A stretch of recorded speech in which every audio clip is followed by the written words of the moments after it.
आज की स्थिति देखिए, संपर्क नहीं है, दरिद्री हो गए आक्रमणों के कारण। सुजल सुफल मलय जो शीतल मातृभूमि अभी भी हमारे पास है, लेकिन वो अपने तरफ से प्रयास करती है उनको सुख में बढ़ाने की, लेकिन हम ऐसे कर्म दरिद्री हो गए कि उसका लाभ नहीं ले सकते। और अभी भी दुख है, अभाव है।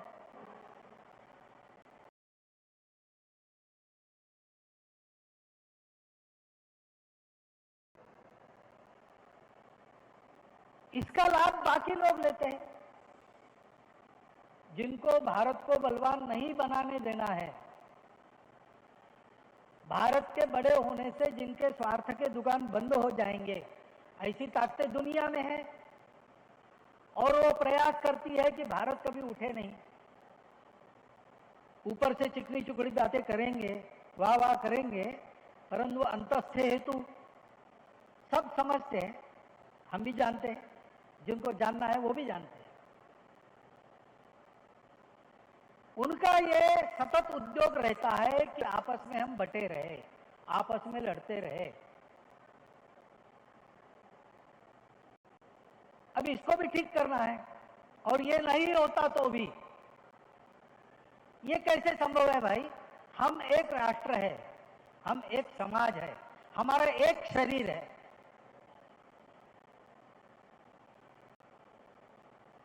जन गण मन ऐसा हम कहते हैं, हम मन से एक है। कितना भी कुछ दिखता हो, कितने भी झगड़े होते हो, कितनी भी उठपटांग बातें हम एक दूसरे के बारे में कहते हो, जब भारत की सीमा पर आक्रमण होता है, सारा देश ये सारे भेद भूल जाता है और खड़ा हो जाता है उतने समय के लिए। ये कहां से आता है? ये अंदर का सत्य है। कोई महापुरुष ऐसे हैं जिनको लेकर हम देश में जाते हैं तो किसी का विरोध नहीं है, सब उस महापुरुष के स्मरण में जुट जाते हैं। विवेकानंद एक ऐसा नाम मैंने बताया, शिवाजी महाराज एक ऐसा नाम है। पौराणिक काल से अभी तक के भारत के सारे जीवन पर्व में ऐसे नाम है जिनके बारे में सारा देश एक मत है। उन पूर्वजों को हम अपने गौरव मानते हैं, अपने आदर्श मानते हैं। और कुछ बातें हैं उत्तर दक्षिण पूर्व पश्चिम सारे भारत में, केवल आज का भारत नहीं, जो पहले भारत था वो पूरी सीमा देख लीजिए, उसमें वो बातें हैं, बाकी दुनिया में नहीं है। इस पूरे भूभाग में रहने वाले आज किसी देश के नाम से जाने जाते हो, किसी पूजा का अवलंबन करते हो, आपस में बहुत विरोध भी रखते, लड़ते भिड़ते भी है, एक दूसरे को नीचा दिखाने का प्रयास भी करते हैं, लेकिन उनके रोजमर्रा के जीवन को देखें तो कुछ बातें उनमें समान है। कहां से आई पता नहीं चलता, कहीं भी जाओ इस भूभाग में।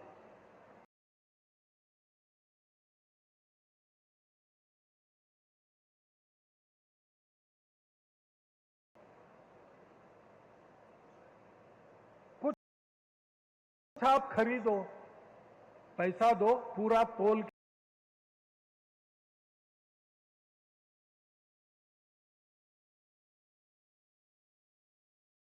उस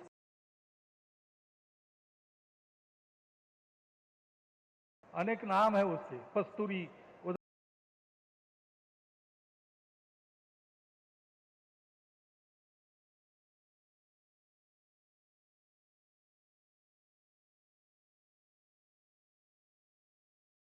का नाम है। 100 आम खरीदो, ऊपर से 5 मिलता है। क्यों मिलता है? किसी ग्रंथ में है क्या? प्रवचन में महात्मा परंपरा से इसको बता रहे क्या? नहीं है। मांगने वाला आता है, उसको देना है तो बच्चे के हाथ से दिलवाते हैं। वो सीखता है, अपने घर में भरा पड़ा है, जरूरतमंद आ गया, परिचित हो न हो, वास्तव में उसको चाहिए नहीं चाहिए विचार नहीं मांग रहा है ना, देना, अपने राशि से उठाकर उसको देना। हमारा स्वभाव बनाने वाली कुछ बातें ये सब में चलती है। आज हम भले ही कहो हम ये नहीं है, वो नहीं है, हम भारत के नहीं है, हम हिंदू नहीं है, ये सर्वत्र ये है। शादी ब्याह में पहना जाने वाले वेश से लेकर उसमें चलने वाले गीतों से लेकर कई बातें ऐसी चलती है। ये जो सत्य है अंदर का, वो बाहर लाना है, क्योंकि हम एक है और हम एक है। इसका मतलब है कि हम में से एक भी पीछे रहा तो हम सब पीछे हैं। आप कितना भी अपने बलबूते आगे जाओ, आपका बड़ा पहलवान जैसा शरीर है, कोई रोग होता नहीं, कुछ नहीं, अच्छा आहार, अच्छी निद्रा, सब कुछ ठीक है, लेकिन एक पैर लूला लंगड़ा है तो आपको लोग पहलवान कहेंगे नहीं। कितने भी बड़े आप दिखते हो, आपको लूला लंगड़ा ही कहेंगे। ये हो नहीं सकता एक राष्ट्र पुरुष, एक समाज पुरुष में, कि कुछ लोग आगे चले जाए और बाकी लोग पीछे रहे। हमारा अपना एक रूप है, हमारे परिवार के कारण पूरे परिवार का एक रूप है। वैसे हम जिससे अभिन्न रूप से जुड़े, ऐसे एक समाज के रूप में, राष्ट्र के रूप में हमारा एक रूप है। हम बड़े सुंदर है, लेकिन परिवार में गड़बड़ है तो जैसे हमारा रूप कलंकित होता है, वैसे हम और हमारे परिवार अच्छे रहे, लेकिन समाज में कुछ त्रुटियां है, अभाव है, दुख है, राष्ट्र में कुछ कमजोरी है, तो हमारा सबका मिलकर एक जो रूप है वो दुनिया में कलंकित होता है, अप्रतिष्ठित होता है। और इसलिए हमसे जुड़े हुए लोग, हमारे लोग, इस समाज के लोग, एक राष्ट्र के लोग जहां भी है वो असुरक्षित हो जाते हैं, अप्रतिष्ठित हो जाते हैं।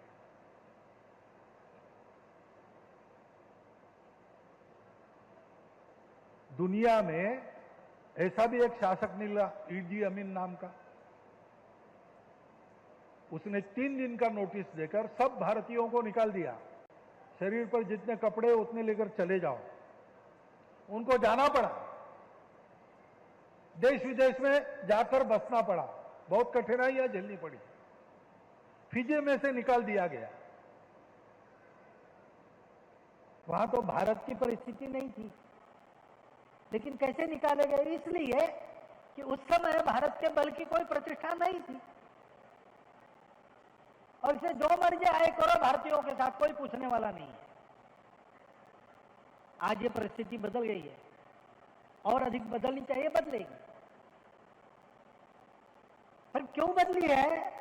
भारत के बल की एक प्रतिष्ठा हो गई। अरे भाई, भारत के खिलाड़ी अव्वल आ सकते हैं। भारत भी चंद्रमा के दक्षिण भाग में, जहां कोई आज तक गया नहीं, वहां अपना यान उतार सकता है। भारत डटकर सीमा में खड़ा रहता है, उपद्रवियों को अंदर घुस के मारता है। ये प्रतिष्ठा भारत की बनी तो दुनिया भर के भारत, उनकी गर्दन ऊंची होगी। पूछ लीजिए बाहर रहने वाले किसी को, वो बताएगा आपको। और इसलिए अपना ये समाज पुरुष निर्दोष होना चाहिए, उत्कृष्ट होना चाहिए। ये हमारा सबका कर्तव्य बनता है और यही बात हमारे मनुष्यता को शोभा देती है। नहीं तो हम काहे के मनुष्य हैं? अकेले खा रहे हैं, दूसरों को मिल रहा है कि नहीं मिल रहा है इसकी परवाह नहीं, ये कैसे हो सकता है? और संघ के स्वयंसेवक सेवा करते, इसलिए सेवा करते हैं। संघ के स्वयंसेवकों को शाखा में जो पाठ मिला है वो यही मिला है, बाकी कुछ हम करते नहीं, उनको एक ही बात पढ़ाते। ये हमारा समाज है, ये हमारा राष्ट्र है, निश्शेष इसका प्रत्येक व्यक्ति हमारा अपना है और अपना जीवन उनके लिए जीने में है, उनके लिए मरने में है। तो एक स्वाभाविक बात होती है कि जैसे जैसे संघ की शक्ति बढ़ती है ऐसे काम खड़े हो जाते हैं। एक बहुत बड़े व्यक्ति मेरे पास आए कुछ साल पहले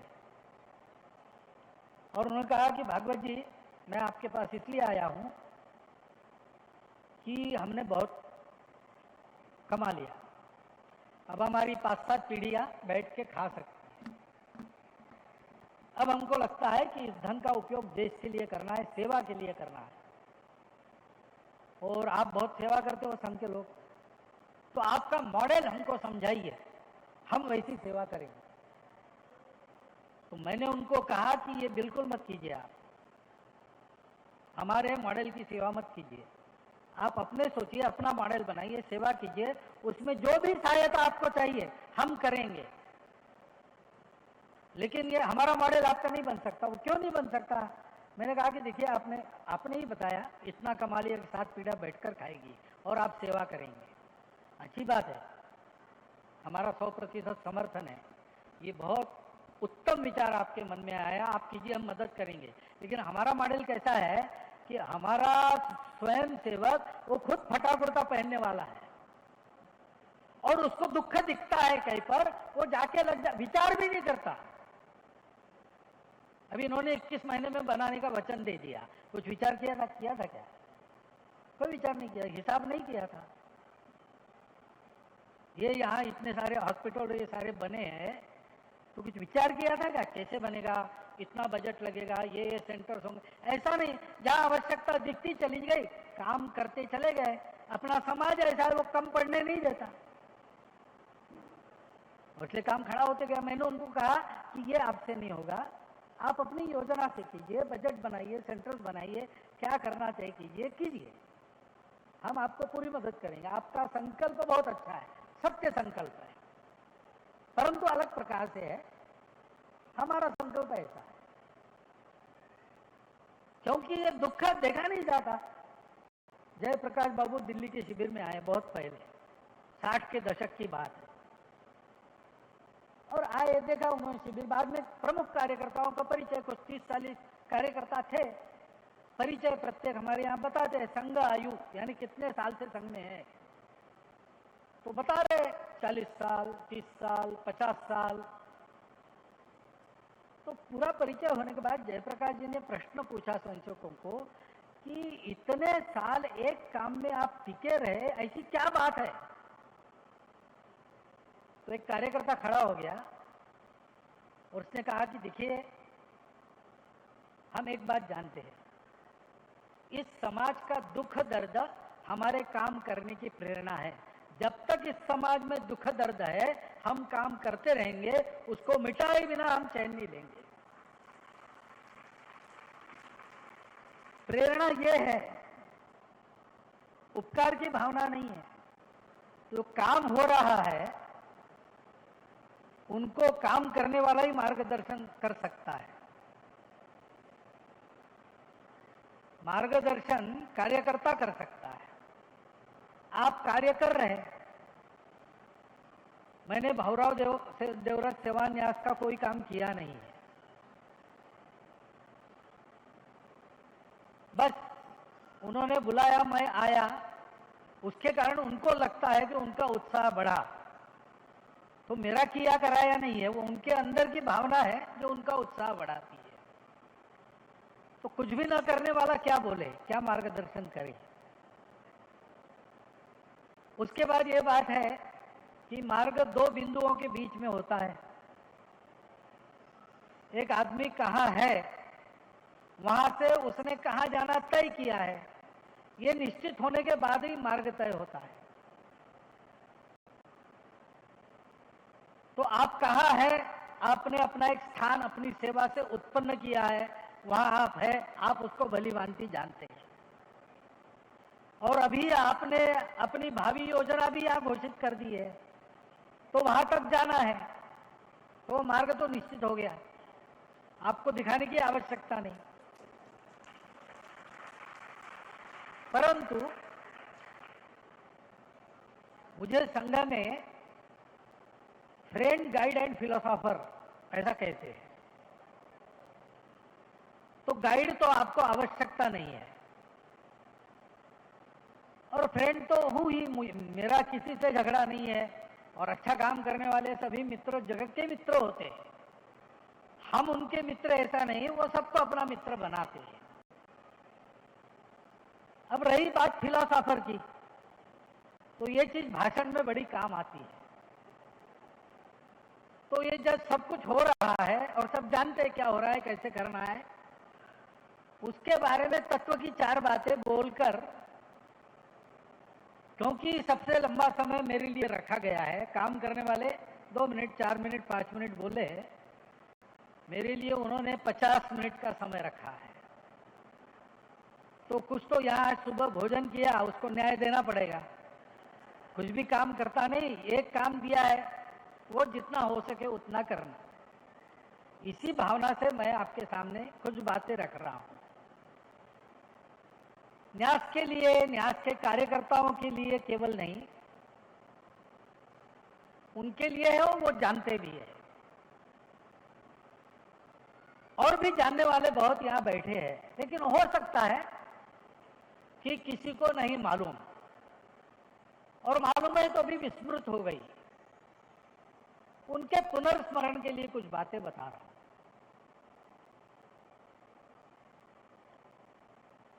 ये सेवा का कार्य है। तो सेवा का कार्य क्यों होना है?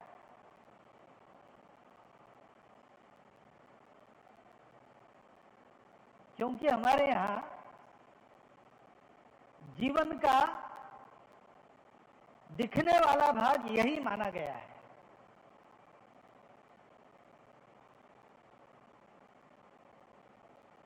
यानी एकांत में आत्म साधना और लोकांत में परोपकार, ये मनुष्य के जीवन की परिभाषा हमारे यहाँ परंपरा से चलती आई है।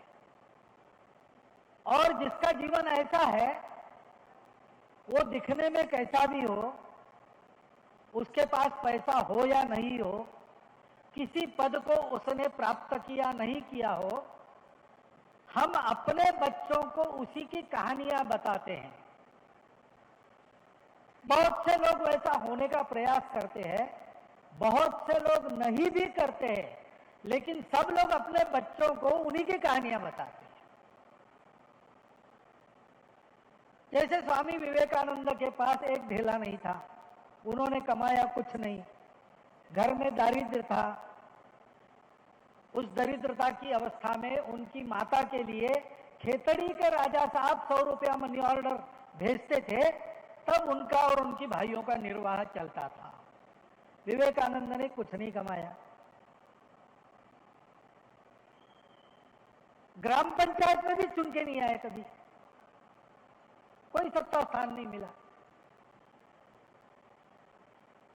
सर्वधर्म परिषद के लिए वहां गए शिकागो, तो उस भूमि में पहुंचने के बाद कुछ नहीं था पास में, तो जहाज में लोड होने के लिए खोखे पड़े थे लकड़ी के, कार्डबोर्ड के, उसमें उनको एक रात गुजारनी पड़ी। इतना अकिंचन, और उस समय तो अप्रसिद्ध थे बिल्कुल। और आप में से किसी ने उनको देखा नहीं, वो पीढ़ी चली गई। और अपने भ्रमण के दौरान वो ऋषिकेश में तो आए थे, लेकिन जो 7.25 लाख स्थान भारत के माने जाते नगर ग्रामों को मिलाकर, उसमें कितने जगह वो स्वयं गए थे मालूम नहीं। रिश्ते में हमारे कुछ लगते नहीं। लेकिन स्वामी विवेकानंद का नाम भारत का प्रत्येक व्यक्ति जानता है। केवल भारत का नहीं, दुनिया के बहुत सारे व्यक्ति जानते हैं। हम श्राद्ध अगर करते हैं और करते समय ध्यान रखते हैं, तो पिताजी के तरफ के 3 पूर्वज और माताजी के तरफ के 3 पूर्वज, इतने हमको प्रतिवर्ष सुनने के लिए मिलते हैं। चौथी पीढ़ी उसके पहले की, हमारे पहले 8वीं पीढ़ी के पूर्वज हम नहीं जानते। वो हुए इसलिए हम हुए हैं, लेकिन हम उनके नाम को भूल गए। और हमारा कोई संबंध नहीं है, ना हमारी पीढ़ी के है, न कुछ कमाया, न कहीं कुर्सी पर बैठे। लेकिन स्वामी विवेकानंद सबको पता है, देश भर में उनकी मूर्तियां लगी है, क्योंकि हमारी ये भावना है। और ये हमारी केवल भावना नहीं है, ये सत्य है कि मनुष्य जीवन के मनुष्यता की मनुष्य के भीतर धीरे धीरे प्रस्फुटित होने वाली दिव्यता की व्यावहारिक अनुभूति, व्यावहारिक अभिव्यक्ति सेवा है। मनुष्य और पशुओं में यही एक बात फर्क करती है। लोग कहते हैं मनुष्य पशुओं से इसलिए अलग है कि उसके पास बुद्धि है, कॉग्निटिव बुद्धि है, वो देखता है, समझता है, विचार करता है, निष्कर्ष निकालता है, उसके आधार पर और कुछ आगे बढ़ता है। लेकिन अब ये केवल मनुष्य की विशेषता नहीं है, अब ये भी पता चला है कि ऐसा तो चिंपांजी भी करता है, ऐसा तो व्हेल मछली भी करती है, डॉल्फिन्स भी करते हैं। भाषा सहित कई बातें मनुष्य की जो विशेषताएं मानी जाती थी वो कम अधिक प्रमाण में पशुओं में भी मिलती है। तो मनुष्य की विशेषता क्या है? मनुष्य की विशेषता है संवेदना। वो केवल अपने दुख दर्द का, सुख का विचार नहीं करता, जो दूसरे हैं ऐसा दुनिया में दिखता है। जैसे मैं यहां बोल रहा हूं, आप सुन रहे तो आप दूसरे हो गए, मैं इधर हो गया, दिखता ऐसे है। लेकिन वो दूसरा कोई दुख में है तो अकेला मनुष्य सुखी नहीं होता। बहुत ज्यादा बताने की आवश्यकता नहीं, आप अनुभव कर सकते हैं। आपके मन में बड़ा आनंद है, हंसते खेलते हैं, आप खेल रहे, चल रहे, बड़ा आनंद है, लेकिन एक ऐसे घर में पहुंच गए या जगह पहुंच गए जहां पर कोई हादसा हुआ है, कोई दुर्घटना हुई है, सब लोग गंभीर है, तो आप वहां पर हंसते खेलते नहीं रह सकते। और आप बड़ी निराशा में है, बड़े उदास है, लेकिन मित्रों की हंसने खेलने वाली संगति में पहुंच गए तो आपके न चाहते हुए भी आप हंसते हैं। ये अनुभव ले लीजिए, लिया ही होगा आपने, ये अपना अनुभव है। ये संवेदना है। ये क्यों है? अस्तित्व की एकता के सत्य के कारण है। इसलिए अपने यहां पर घर में बूढ़ी दादी या नानी शिशु को समझाती है, बेटा सूर्यास्त के बाद पेड़ों को हाथ मत लगाना, वो भी सोते हैं। यानी उसका भी जीवन है, उसको भी सोना है, जीना है। ये सारी बातें मनुष्य भांप लेता है और ये हर एक मनुष्य में, हर एक मनुष्य में सिखाना नहीं पड़ता, क्योंकि विश्व की एकता इसी धागे से जुड़ी है। सब अलग अलग दिखने वाला विविध प्रकार का पशु, वनस्पति, प्राणी, जड़, चेतन, चराचर, अणु, रेणु, ये कितना भी अलग दिखता हो लेकिन वो अंदर से जुड़ा है। इस सत्य को हमारे पूर्वजों ने पहचाना। जो नित्य की अनुभूति मनुष्यों की है उसके पीछे का रहस्य उन्होंने जाना और इसलिए जीवन की एक विधा परंपरा के नाते अपने हैं जो चलती आ रही है, वो यही है कि मनुष्य उस सत्य को पकड़े और ये प्रत्यक्ष अनुभव करे कि मेरे में भी वही है, वो दूसरों में जो दूसरों में है। सब में मैं हूं और मुझ में सब है। दिखने वाला जो अलग अलग है वो एक दिन चला जाता है, वो वहां तक जाता है, उसके बाद नहीं है। लेकिन जो दिखने वाला है उसके दिखने के पहले भी वो एकता थी। ये दिख रहा है तब भी है और ये नहीं दिखेगा फिर से तब भी वो रहेगी। इसलिए सेवा को धर्म कहा गया है। सेवा धर्मो परम गहना। धर्म वो है जो समाज को जोड़ता है, बांधता है, ऊपर उठाता है, उन्नत करता है, बिखरने नहीं देता। केवल संपर्क से नहीं होता, केवल नेटवर्किंग से नहीं होता है। संपर्क का अर्थ कांटेक्ट नहीं है केवल, वो तो एक दूसरे के मन को जानना, आपके मन की बात बिना कुछ आपके कहे मैं देखकर समझ लेता हूं, मेरे मन की बात बिना कुछ मुझे सुने आप लोग समझ लेते हो। इतना अंतर्गत तादात्म्य स्थापन करना, इसको संपर्क कहा गया है। और इसलिए भगवान भी कहते हैं कि लोक संग्रह करना है। उस लोक संग्रह की पहली सीढ़ी है लोक संपर्क, दूसरी सीढ़ी है लोक संस्कार और तीसरी सीढ़ी है लोक योजना। सेवा लोक संग्रह के लिए की जाती है। सेवा किसी पर उपकार नहीं है। अभी विश्वस्त मंडली बैठी थी, उन्होंने अपने अनुभव सुनाए और अनुभव का एक समान निष्कर्ष यह है कि हम सेवा करते हैं तो हमारा जीवन बदल जाता है। अपने बंधुओं को अच्छा जीवन मिले इसलिए हम सेवा करते हैं। होता है उनमें भी परिवर्तन होता है, उनको अच्छा जीवन मिलता है, लेकिन उससे ज्यादा महत्वपूर्ण बात है कि हमारा अपना जीवन बदल जाता है।